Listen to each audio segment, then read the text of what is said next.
Surat cyber crime સેલમાં ગુજસીટોકના wanted આરોપીઓની ધરપકડ. આરોપીઓ છેલ્લા 9 મહિનાથી સાયબરના ગુનામાં હતા વોન્ટેડ. વોન્ટેડ આરોપીઓની ઝોન 3 LCB અને ચોક બજાર પોલીસે કરી ધરપકડ. આરોપીઓ પાસેથી પોલીસે કુલ 3,08,500નો મુદ્દામાલ કર્યો જપ્ત. Reporter Sunil Ganjawala, Ahmedabad Dastak news 24.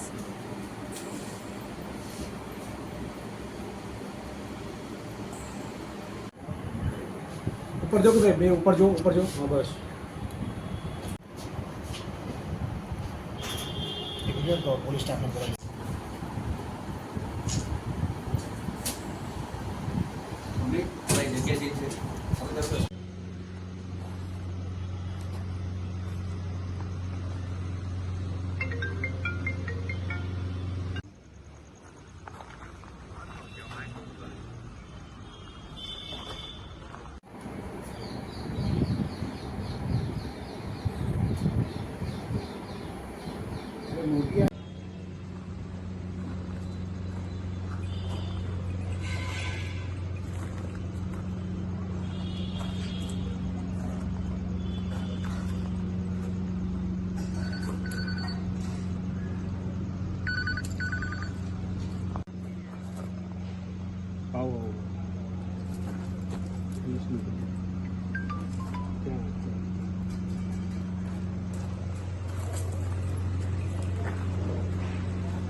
सूरत शहर के माननीय police commissioner Shri Anupam Gehlot sir जी की सूचना तहत शहर के अलग अलग केसेस में जितने भी वांटेड आरोपी हैं उनको रेगुलरली ट्रेस करना, उनको पकड़ने की सूचना।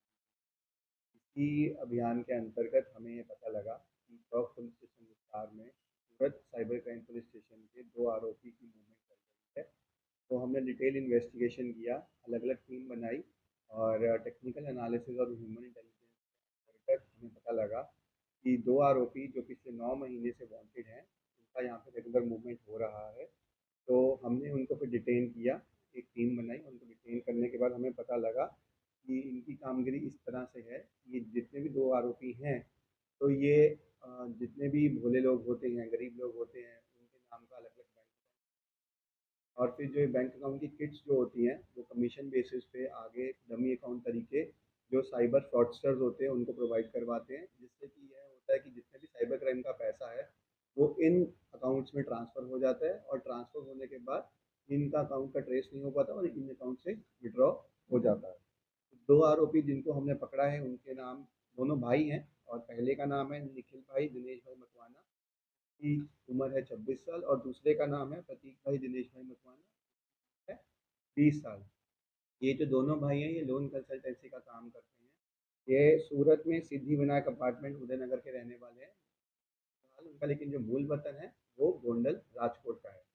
इस पूरे रेड के दौरान जो मुद्दामाल बरामद हुआ है, वह है 4 mobile phone, 2 swipe machine, 1 wifi router, 1 cash counter machine जिससे पैसे गिना जाता है, सीसीटीवी स्टैम्प और कुछ चेक बुक्स। टोटल जो मुद्दा माल है उसकी कीमत है 3,08,000 रुपये। इन दोनों भाइयों के खिलाफ जो पास्ट एफआईआर हो चुकी है, उसमें से एक जैसे मैंने पहले बताया कि सूरत के साइबर क्राइम पुलिस स्टेशन में गुच्ची टॉक हुआ था, जिसमें cheating, fraud, information technology act जैसे कि सेक्शंस लगे थे। और जो बड़ा भाई है निखिल, उसके खिलाफ गोधरा में भी ए डिवीज़न में भी इसी चीटिंग और फ्रॉड का एक अलग से गुना दाखिल है। फिलहाल इन दोनों आरोपियों को फर्दर तपास के लिए सूरत के साइबर क्राइम पुलिस स्टेशन में हम फॉरवर्ड कर देंगे, जिससे कि इसकी फर्दर डिटेल्स लिखी जाए। इनका एमओ क्या था और इनको पकड़ने के लिए पुलिस को किस तरह की चार्जेस है? इनका एमओ जैसे मैंने बताया यही रहता है कि ये अलग-अलग नए अकाउंट्स बनाते हैं, जिनका आइडेंटिटी ट्रेस करना बहुत मुश्किल होता है। जैसे कोई गरीब हो, कोई रूरल विस्तार से, पिछड़े इलाके से हो, उनके आईडीज़ ये लेते हैं और नए अकाउंट्स बनवाते हैं। जो नए अकाउंट्स बनवाने के बाद इनके पास जो किट आती है, वो जो लार्जर ग्रुप्स साइबर क्राइम करते हैं, उनको प्रोवाइड करवाते हैं कमीशन बेसिस पे और फिर कमीशन बेसिस क्या होता है, जब उनको अकाउंट दे देते हैं उसके बाद ये जितना भी साइबर क्राइम का जो पैसा एकत्रित होता है वो बाइफरकेट हो जाता है इन छोटे छोटे अमाउंट्स में, इन अकाउंट्स में, और फिर इन अकाउंट से एटीएम या फिर किसी ऑनलाइन ट्रांजेक्शन के द्वारा ये ट्रांसफ़र किए जाते हैं, जिससे इनका ट्रेस करना मुश्किल हो जाता है। अब तक कितने फ़ोन इन्होंने करे थे और कितने कमीशन? अभी फ़िलहाल इसका डिटेल तपास चल रहा है, क्योंकि ये बहुत ही कॉम्प्लेक्स स्ट्रक्चर होता है, तो जितने टोटल अकाउंट्स खोले हैं इनके सिस्टम्स में जो हमें डिवाइसेस आए हैं उसका डिटेल टेक्निकल एनालिसिस करना पड़ेगा। कुछ डिवाइसेस एफएसएल भी भेजे जाएंगे, जिससे हमें एग्जैक्ट नंबर पता लगेगा, जो आपको आने वाले टाइम में